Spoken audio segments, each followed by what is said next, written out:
Hello and welcome to Martin Maths. We're continuing our preparation for the 2025 Maths GCSE exams, and this is a foundation paper 1.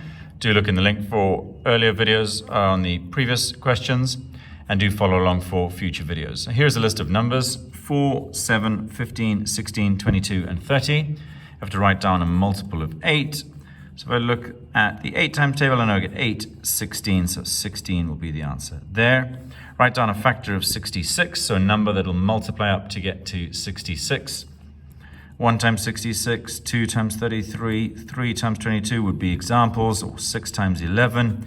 Looking through there, I see 22, so no, 22 is a factor there. And then it says write down a prime number. Well, 4 has 2, that has 2, that has 2, that's got 2, that's got 3 and 5, so the answer is 7. So there we go, that's a nice 3-mark question, knowing multiples, factors, and primes. Moving on to question 11, here are some fractions. 4 sixths, 20 30ths, 6 ninths, 8 12ths, and 10 16ths.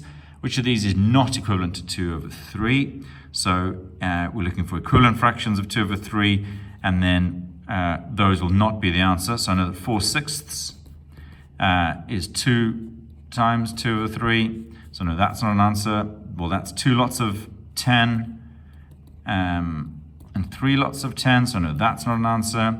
That's 2 lots of 3 over 3 lots of 3. So no, that's not an answer. 8 twelfths, if we go through the 4s, 2 lots of 4 over 3 lots of 4. So that's not an answer. So it must be 10 over 16. Because if I try and simplify that, I'm going to get 5 over 8.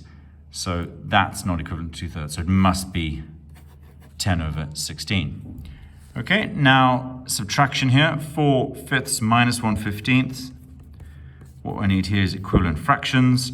So I'm going to get the denominator to be the same. Now, often students multiply these two numbers together, which is useful in some cases, but it makes it a lot more difficult when this is a factor of that one. So it's much easier just to make this a factor of that and multiply up and leave that the same. So I'm going to times that by 3. So I'm going to get 12 over 15 minus 1 15th, rather than having some much bigger denominator. So you do want an equivalent fraction, but it's much easier if you go for lowest common multiple as your lowest common denominator. So I've multiplied 5 by 3 and 4 by 3, and then the answer